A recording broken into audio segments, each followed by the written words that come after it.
To prepare a chocolate chiffon sponge, we'll start by mixing the cocoa powder with the egg yolks,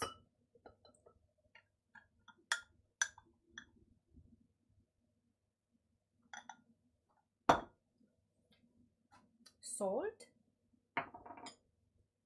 vanilla essence, oil,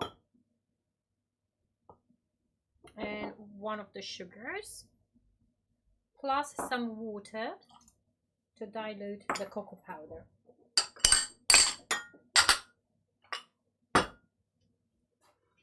So we'll start mixing this in a sec.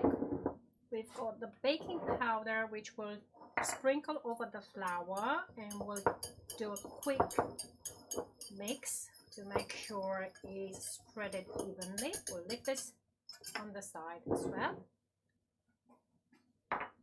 Then we'll start beating the egg whites.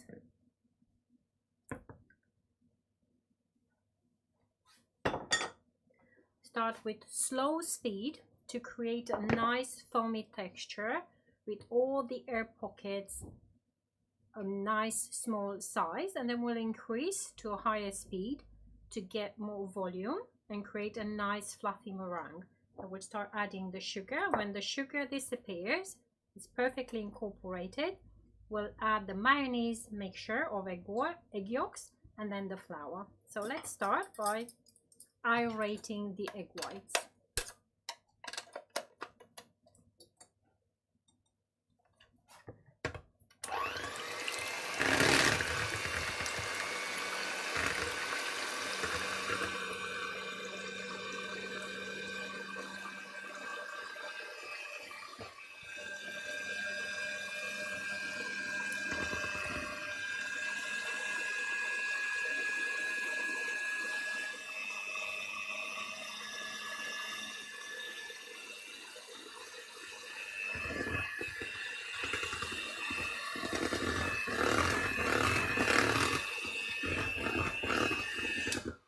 Now the base structure of the meringue is created, I'm going to increase the speed. Just a quick reminder, before I started the process of preparation of the mixture, I've put the oven to set at 175 degrees to heat up, and I've prepared the baking trays for baking.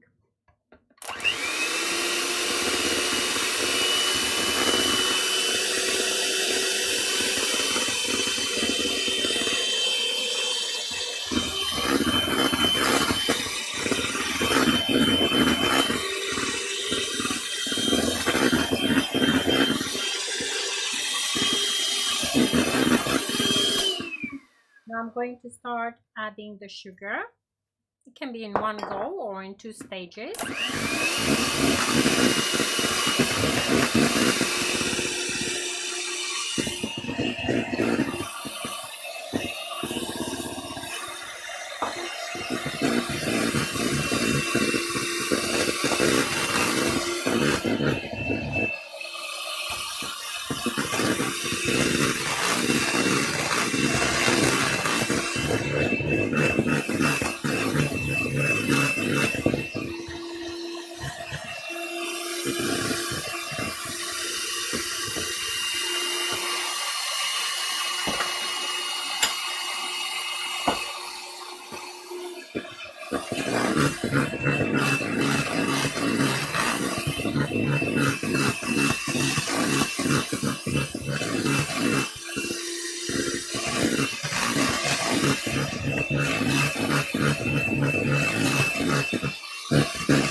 Now the meringue turned up quite glossy and with a stiff peak consistency. So I'm going to start mixing the egg yolks to transform this mixture of egg yolks, oil, sugar, essence and stuff into a nice mayonnaise-like consistency.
the ingredients are evenly mixed and it all looks really good. So I'm going to transfer my mayonnaise mixture into my main bowl.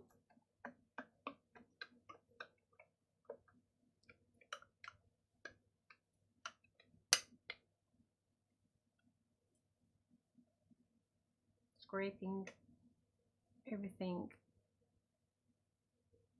nicely. I'm going to start incorporating with a slow speed.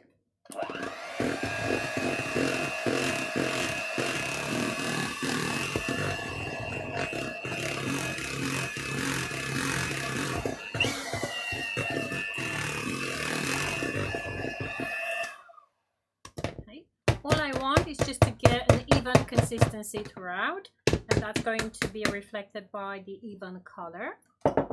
I don't want to overmix. Just going to scrape the sides gently, as I don't want to lose all that nice air incorporated. And I'm going to start sprinkling the flour. Sometimes it's easier to use the whisk to incorporate, so feel free to use whatever you prefer. So if we get the whisk to fold in the flour, just sprinkle some over the entire surface, not just in the center, as the flour will drop in the middle of the bowl and it will be more difficult to incorporate. Just going around the edges and just rotating the whisk to help the flour to get nicely incorporated without knocking out the air.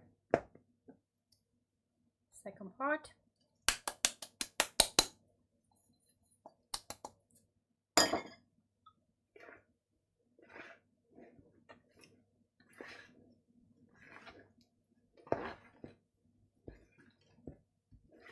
And just using the J motion, which you've heard about, the way how we incorporate, just trying to describe that J onto the bowl. I just scrape the sides, trying to get all that flour nicely incorporated, and then also scrape the bottom to make sure that we don't have any flour left over.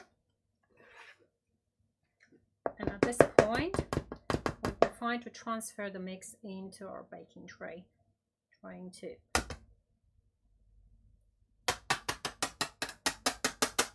get all the mix out. I'm going to use the silicone scraper now.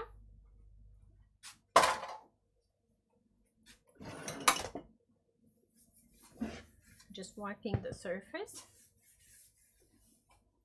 and getting the baking tins, trays, which are already lined with my reusable parchment paper, and I'm going to spread this mixture in half. Now, if you want to be quite accurate, what you can do, you can put the trays on the scale and just measure the quantities. I'm just going to judge by the eye.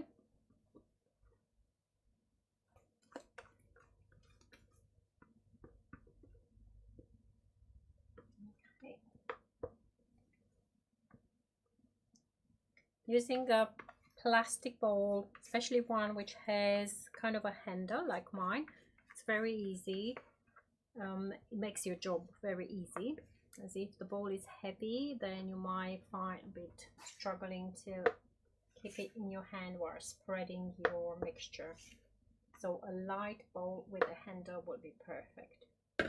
And then just spread the mixture, and the trays will go in the oven for 20 minutes, and the oven was preheated at 175 degrees, so higher temperature, as we want the baking time to be shorter and to make sure that all those air pockets are sealed inside of the sponge during the baking process.